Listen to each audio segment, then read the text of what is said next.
Hi guys.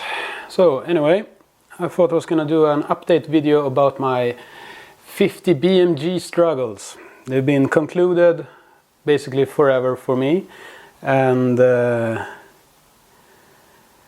it's a strange story. It started in 2011 and I applied for a 50 BMG for a hunting license, and this dragged on and dragged on and dragged on. And I appealed and I appealed and I appealed, and finally the court concluded that I didn't need a 50 BMG, because while the court proceedings happened during like two years, I believe, I bought my 338 Lapua Magnum rifle. So the court basically said, well, you can't motivate a need for a 50 BMG because you have this 338 Lapua Magnum rifle that has a longer range and is already BFG, as you might call it. So I couldn't argue with that. So I didn't get a 50 BMG rifle for hunting.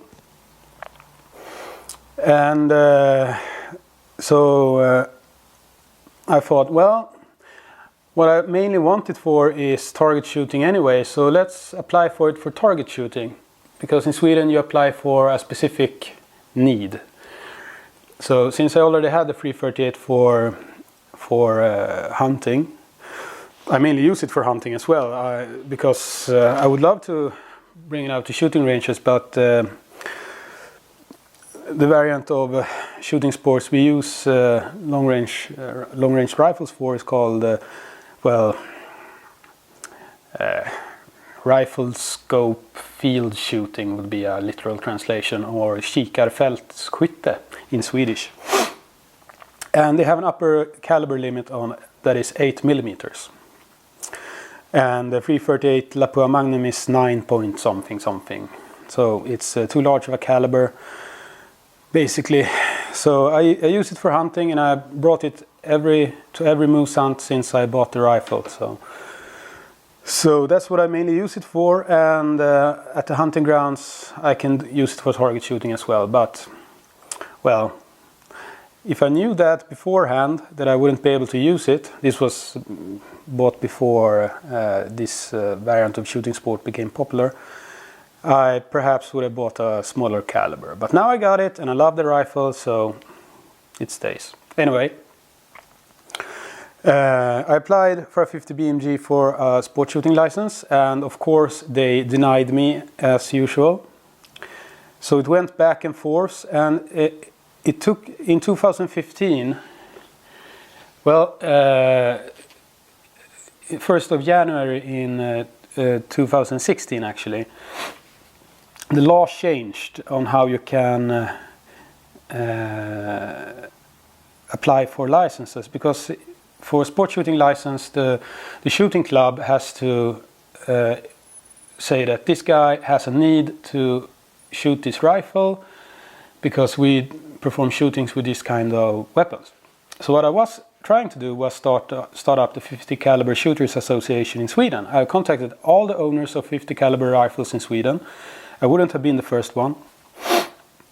And everyone was interested. I contacted the 50 Caliber Shooters Association in Great Britain and in the USA, and they all were really positive and wanted to help me get this started at a small scale in Sweden. And I got letters from them. I presented to court and told them I want to start up this kind of shooting in Sweden. I got shooting ranges for it that was approved for the 50 BMG caliber, and I got confirmation I could hold competitions at these ranges and everything. But the Swedish police said, no, you can't, that weapon is dangerous, you're planning to shoot armored cars, blah blah blah blah blah blah blah blah blah blah. So they tried to tell me that it has a dangerous long range, it is a really big rifle and it's really heavy, no shit Sherlock. Of course it's big and heavy, it's a 50 BMG rifle. So the counter arguments are of course that no, I'm not gonna shoot at armored cars, are you drunk, can I have some? And of course it's gonna be big and heavy.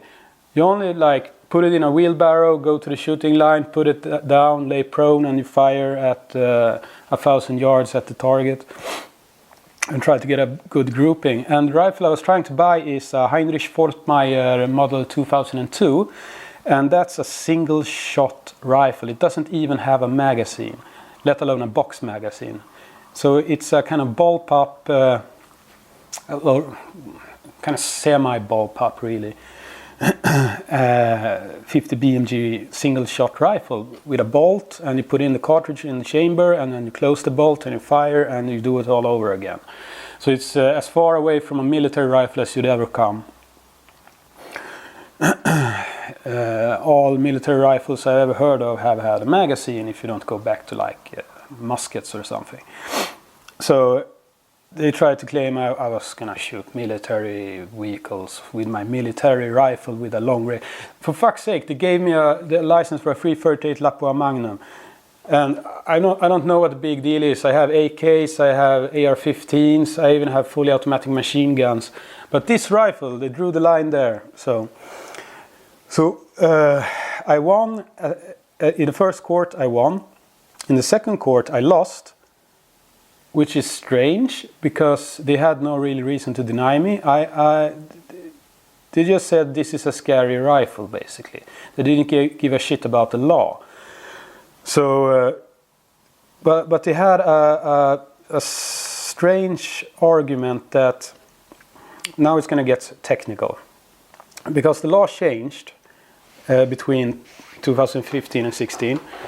So they said that I couldn't apply for the license because the law changed, but the law actually says that a shooting organization, it doesn't say shooting club or national organization or anything, just a group of people basically, for them to be okay, they have to be a part of an approved organization. The organization has to be approved. But we are part of 3 different approved organizations. And if you actually read the law, it says that the local shooting club is approved if they're part of approved organizations. Like the approval is trickling down, so to speak. But that's not what they said in my verdict. So I applied to the Supreme Court version of these kinds of cases in Sweden, but they didn't give me the okay to appeal to them, because they didn't give a fuck basically. So what that means, but since this application for the 50 BMG came in long before the law changed, so what that means right now is, according to the second stage of courts, is that if the law changes, if you apply for a thing when one law is active, so to speak, if the law changes, your application doesn't matter anymore. And that's never how it's been working before. It's kind of like you do thing X today, and tomorrow thing X is illegal, so you get punished for it, even though it was legal when you did it. That's not how laws are supposed to work. But since no one gives a shit about laws or the constitution or whatever in Sweden, no, we don't have any rights against the state here. So anyway, since I got denied, I'm not going to give a fuck anymore. I'm just going to give up the 50 BMG because, to be brutally honest, it's so fucking expensive. So no 50 BMG for me, unfortunately. If someone gives me some money for it, I'll try again, because now it seems I'm waiting for another verdict from Högsta förvaltningsdomstolen, or I don't know what the English translation is for that, but it's the highest court regarding these kinds of cases in Sweden. Should come in February, and that will confirm the literal reading of the law. Because the police denies everything after they made up their own shit about the law. So hopefully that will open up a small window that I actually would be able to apply for this again. But I'm still not sure if I really want to, because I don't have enough money. I need to pay off this apartment, and that's a big chunk of that payment actually. So that's where I stand right now on the 50 BMG. So if anyone out there in Sweden wants to take up my struggle, contact me and I'll help you. But for me right now, I'm taking a long break from 50 BMGs in Sweden at least.